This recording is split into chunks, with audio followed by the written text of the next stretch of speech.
हाय। Semester 5 के लिए paper number 12 का अन्य एक प्रश्न यह है कि काव्य के गुण से आप क्या समझते हैं? काव्य के प्रमुख गुण बतलाइए। इस प्रश्न के उत्तर के लिए हम देखेंगे पूर्व भूमिका, गुण का अर्थ विश्लेषण, काव्य में गुणों का महत्व, काव्य के प्रमुख गुण, जिसमें हम देखेंगे काव्य के प्रमुख गुण जो है यानी कि माधुर्य, ओज, प्रसाद, इन तीनों के विषय में हम देखेंगे और अंत में उपसंहार। इस प्रकार हम इस प्रश्न का उत्तर देंगे। प्रश्न के उत्तर की शुरुआत करते हुए पूर्व भूमिका में हम देखें तो संत तुलसीदास जी ने कहा है कि जड़ चेतन गुण दोषमय विश्व किन्ह कीर्तारा। यह संसार जड़ और चेतन, गुण और दोष इत्यादि द्वंद्वों से निर्मित हुआ है। कहने का तात्पर्य उनका यह है कि इस संसार में जड़ और चेतन दोनों चीजें हैं, गुण और दोष दोनों ही यहाँ पर हैं। गुण ऐसे होते हैं कि जिससे हम उसकी ओर आकृष्ट होते हैं, आकर्षित होते हैं, जबकि दोष ऐसा होता है कि जिससे हम दूर चले जाते हैं। क्योंकि हमें दोष पसंद नहीं आते और गुण हमें पसंद आते हैं और इसीलिए हम उस गुण की ओर आकर्षित होते हैं और दोष से हम दूर चलते हैं, दूर भागते हैं। काव्य में जितना अधिक गुण होता है उतना वह हमारे मन को मुग्ध करता है। आचार्य एवं आलोचकों ने रस को काव्य की आत्मा और गुण को काव्य का धर्म माना है। अब हम देखेंगे काव्य में गुणों का महत्व,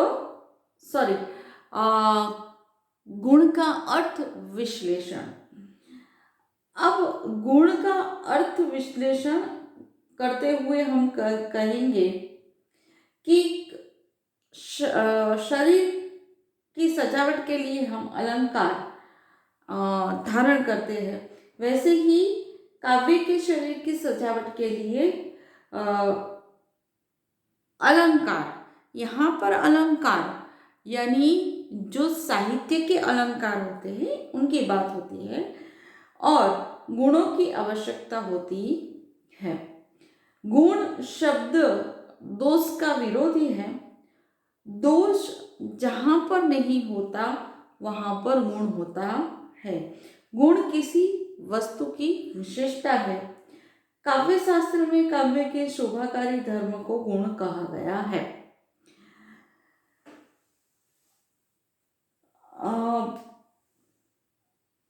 नाट्य शास्त्र में कहा गया है अतएव विपर्यस्ता गुणाः काव्येषु कीर्तिता। कहने का तात्पर्य यह है कि गुण काव्य का शोभा विधायक धर्म है। आचार्य वामन ने काव्य की शोभा बढ़ाने वाले धर्म को गुण माना है।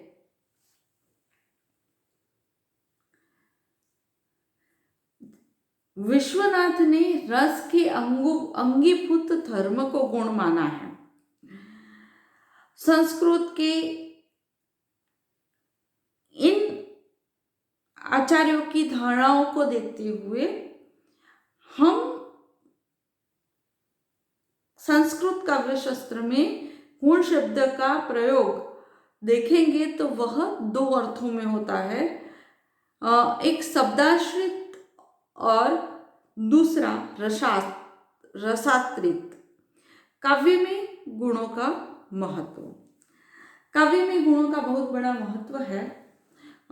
विशेष प्रकार से आकर्षण और माधुर्य उत्पन्न होता है गुणों के कारण, और गुणों के विविध प्रकारों में एक गुण का नाम माधुर्य गुण भी है।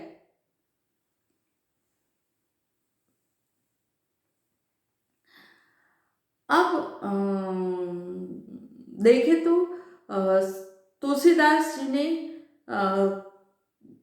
गुरु की चरण रज का महत्व प्रदर्शित करने के लिए माधुर्य गुण का प्रयोग किया था। जैसे कि गुरु पद रज मृदु मंजुल अंचल नयन अमीय दृग दोष विभंजन। मोहम्मद ने सूर्यादि के समान गुण को रस का धर्म माना है। जिस प्रकार किसी के सूर्यादि गुणों को देखकर हमें प्रसन्नता होती है, यानी वीरता और उसके अन्य जो गुण होते हैं वह देखकर हमें प्रसन्नता होती है, उसी प्रकार काव्य में गुण के कारण रस का उत्कर्ष होता है, यानी कि रस आता है। और इसी कारण संस्कृत के रसवादी आचार्य गुण को शब्दार्थनिष्ठ न मानकर रसनिष्ठ मानते हैं। यहाँ गुणों का विशेष महत्व है। अब काव्य के प्रमुख गुण देखते हैं। तो काव्य के प्रमुख गुणों में मैंने आगे बताया वैसे माधुर्य, ओज और प्रसाद जैसे 3 गुण यहाँ पर प्रस्तुत है। अब हम माधुर्य गुण के विषय में बात करेंगे। तो माधुर्य गुण में छोटे छोटे समास होते हैं। ट, ठ, ड, ढ इन वर्णों का प्रयोग काव्य में होता नहीं और इसके लिए वैदर्भी रीति अनुकूल होती है और संयुक्ताक्षर का भी यहाँ पर अभाव होता है। ट वर्ग जो है उसे छोड़कर सभी वर्ग के वर्ण तथा ह्रस्व र और अण आदि अधिक उपयुक्त है। अब देखते हैं ओज गुण। ओज से श्रोता के मन में आवेग, उत्साह आदि का संचार होता है। इसके विषय में बात करें तो ट वर्ग के वर्ण इसमें अवश्य आते हैं। इसके लिए गौड़ी रीति अनुकूल मानी जा गई है। संयुक्ताक्षरों का इसमें आधिक्य होता है। रेफ का प्रयोग भी इसमें अधिक होता है। समास का इसमें बाहुबल्य होता है, यानी ज्यादा होता है। अब प्रसाद गुण देखें तो सरल सहज स्वभाव व्यंजक शब्दावली यहाँ पर होती है। पांचाली रीति का यहाँ प्रयोग होता है। स्वच्छता, स्पष्टता होती है।